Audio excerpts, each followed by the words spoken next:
Teamwork is the key to getting big things done. But what if our team members don't trust us? What if they don't even respect us? This is the story of how a struggling Iris looked inward, then outward, to build trust and respect with her friends, and how they rose up together to become champions.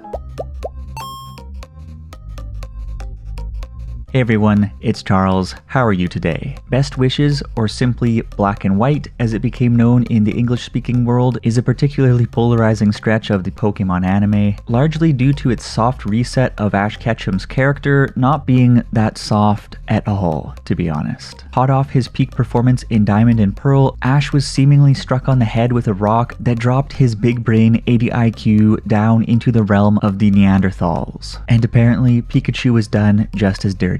This was a shock to many longtime viewers, but the show actually did get a lot better as it progressed. However, another turnoff that remained a constant for many fans was Iris, one of Ash's two travel companions. She was clearly created in reference to Misty, as Silent was created in reference to Brock, but there were those who found her personality grating, gradually went bald over her irritating what a kid one-liner, and who basically just liked donut skirts and Mamoswines more than the color purple. This is unfortunate because underneath Iris's bratty exterior is a tale of self-improvement and team improvement that we can all get something out of. So let's dig into Iris's journey. Where did she start out? What challenges was she faced with? And how did she overcome them? As always, it's going to be a fun time, so kindly request your Machoke to cross-chop that Chuck button for the ChuckTube algorithm, and let's jump right in. We know Iris as a wild and spunky girl with a hot temper and a bit of a chip on her shoulder, a girl who is working hard to become a dragon-type Pokemon master, but the struggles she has encountered along the way are often forgotten. Iris grew up in the village of dragons, and although she was initially scared of dragon-type Pokemon, she came to like them after a Dredagon saved her from a stanky Scolipede, basically the Spearow of the 2010s. And interestingly, although Iris would later become a dragon specialist, her first Pokemon was actually a Drillbur, who she trained up into an Excadrill and whipped through a 99 win streak before the two of them, brimming with pride and confidence, were finally crushed in a match against Chad Commander and Pro Beard stylist Drayden and his green thing. It's important to note that even though Mr. Rossetti never had a shot at winning this battle, Iris pushed him all the way to a crippling defeat anyways, long after it was time to throw in the towel, which was before the match even started, because just look at that man. This was the beginning of Iris's struggles with Pokemon, as Excadrill lost his trust in her and erected a wall between them that would remain standing for years to come. Iris was always a powerful player by her own merits, but she was not a true team player in the early days, and this is something that would haunt her. After the break in their relationship, she tried her hand at getting an education in Opelucid City, but never fit in with either the urban lifestyle or the students at the school. She didn't even make a single friend during her time there, flunked out, and returned to the village of dragons with dark clouds shrouding her future. Despite her desire to push forward in life, her blunder with Excadrill and her inability to build relationships with her peers had put her in a rough spot. She was a loner, and it is tough for loners to get big things done, let alone get them done well. It wasn't until years later that a beam of hope broke through the clouds when Iris was given a trial by the village elder to embark on a journey with a newborn Axew and raise him into a powerful Haxorus. She accepted the task and left on an adventure with hopes of becoming a dragon master. As someone who never fit in, someone who was absorbed in her own little world and couldn't get along with others, Iris was fortunate to encounter another misfit on her travels, Ash Ketchum from Pallet Town, a boy with a thirst for adventure who could bulldoze his way into the top cut of Pokemon leagues, hurl 600-kilogram logs across rivers as if they were toothpicks, and yet sometimes would forget to change his own underwear. Admittedly, they got off to a rocky start, but as she traveled with Ash and his green-haired friend Silent, she gradually opened up to them and discovered that she had two comrades who could look past her prickly exterior and bring out the best in her. And with this, she was no longer a loner. She was part of a team with Ash setting a benchmark for her to compete against, and with Silent lifting them both up. And looking fresh while doing it. This sense of belonging and the encouragement from her friends would kickstart her development, but she would still need to build a Pokemon team that believed in her in the same way that Ash and Silent did if she were to close the gap between her ambitions and the reality of her current existence. And at the center of her struggles were a cold, distant, and disobedient Excadrill who didn't trust her, and later on, Ash's Charizard 2.0, a spicy, arrogant Dragonite who had no respect for her. And it is amazing to think that her friendly but relatively ineffectual Axew, her lazy Emolga, and her head-chomping Gibble, these other three oddballs, would be the least of her worries.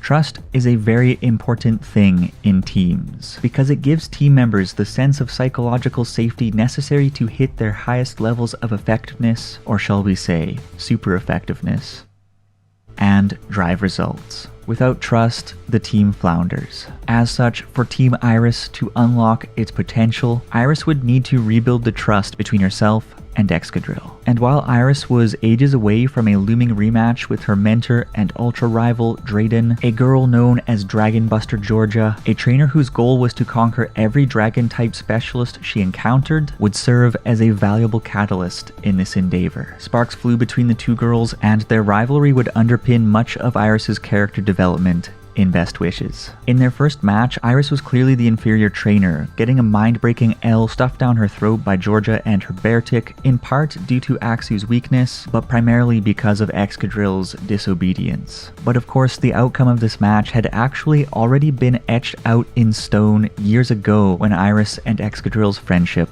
crumbled. After getting her Pokeballs busted by Dragon Buster Georgia, she explained to her friends that her and Excadrill's relationship was so badly fractured due to the crippling loss the People's Beard had handed them way back then. One can imagine how the humiliation of coming into battle with all the confidence in the world only to get steamrolled by such a calm and manly badass could totally devastate the relationship between two team members. But instead of nodding his head and stroking her melancholy, Silent called attention to the possibility that in her self-centered obsession with winning the battle, she herself may have been the true cause of the fallout. That is to say that in her thirst to win, she may not have paid a second thought to her best friend's feelings as he was methodically picked apart by an opponent who was obviously superior and denied the right to throw the match and spare itself the humiliation, aka How to Break Trust 101.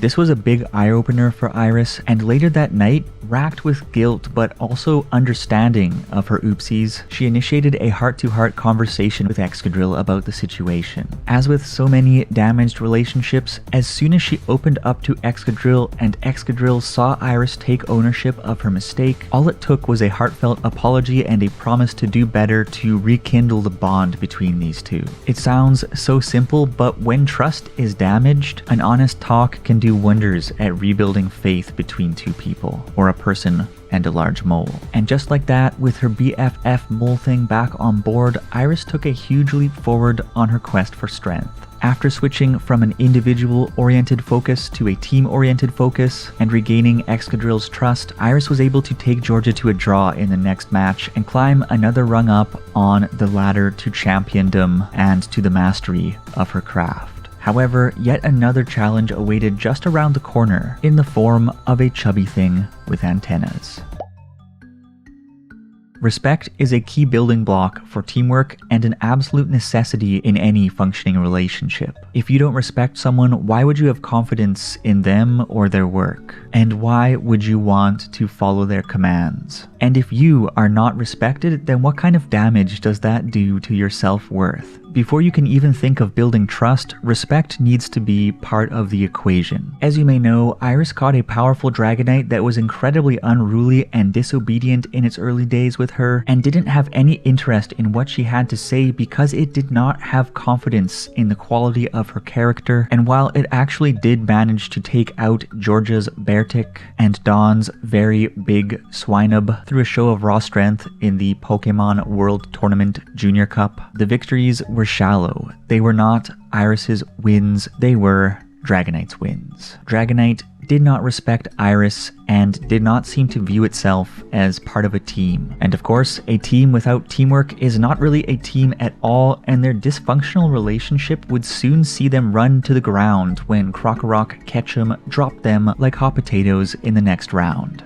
Cynthia, oh Cynthia, spelled it out clearly to Iris that in spite of Iris's reliance on Dragonite, Dragonite had no desire to rely on Iris because he was not confident in her, he did not respect her. And so much like Ash with Charizard all of those years ago, Iris realized that she would have to do something to earn Dragonite's respect. Taking Cynthia's words to heart, Iris was at last able to win that respect later on in their adventure by selflessly rushing in front of Dragonite to shield it from an attack launched by a blue Lakitu on steroids. And this act of self-sacrifice, with Pikachu fortunately stepping in to prevent Iris's untimely death, showed Dragonite that she was the real deal and that she was there for her team members as someone they could respect and have confidence in. And from there on out, their relationship flourished. Just as Iris recognized the value of compassion in order to regain Excadrill's trust and loyalty, she pulled a page from the Ketchum handbook and put her neck on the line to earn the respect and loyalty of another invaluable ally. And she did it without even getting marshmallowed in the process. Embracing empathy and selflessness, she finally became a team player, becoming a person of true quality and finally securing the support of both Excadrill and Dragonite, bringing the two rogues back into the fold of the team. Iris continued her travels as a girl a world apart from that driven but selfish loner who grew up in the Village of Dragons. Even so, an important day loomed just around the bend. The day when she would finally have her rematch with Beardlord Drayden and vanquish the shadows that had clung to her and Excadrill ever since their fall from hubris in that 100-win streak gone wrong. In that first battle years ago, she was weak in character and lacking in team virtues, but with the encouragement of friends like Ash and Silon and that sweet woman, Cynthia, she had made important discoveries about herself, become the true core of her team, and it was time to demonstrate her growth. When that day finally came, the climax of Iris's Best Wishes arc, Excadrill, who had been hung out to dry in the sun rays of humiliation all those years ago, actually was able to take Haxorus to a draw. Or more accurately, a draw in battle, but a huge victory in spirit. And although Dragonite ultimately lost its matchup with Big Daddy D, Iris and the team came out of the matchup closer than ever. The shadows of the past had melted away, and it was time to tackle the future in a big way. She was ready to take a step forward into the next phase of her adventure, and ready to take a league championship for herself, just like her buddy Ash Ketchum. Iris always had the spark and the drive to become a champion, but it took a serious look inwards and a real effort to become a team player who could build relationships rooted in unshakable trust and respect in order for her to really take off. By fortifying powerful relationships with her two aces, Molemania and the Orange Teletubby, she finally set herself on the path to greatness. And by all means, she has already achieved greatness by etching herself into history as a Unova Pokemon League champion. And yet, the championship is really just another notch marking Iris's ascent as she continues to soar higher and higher, crushing the game and working towards becoming a true Dragon Master. Even Axew, who was always in Iris's corner but lagged behind the rest of the team, Axew has also risen to new heights. And if you've seen the climactic Champion Iris versus Champion Ash match in Pokemon Journeys, then you know what I mean. And without a doubt, Team Iris will continue on, confronting challenges, bulldozing them, and achieving higher and higher levels of success as a tight-knit, Dragon Buster busting team. But how about you? What big goals are you shooting for? Do you have the trust and respect of the people around you? Are you a team player, and do you have what it takes to become a champion? Well, thank you for tuning in. I hope you have a great day, and as always, let's chat.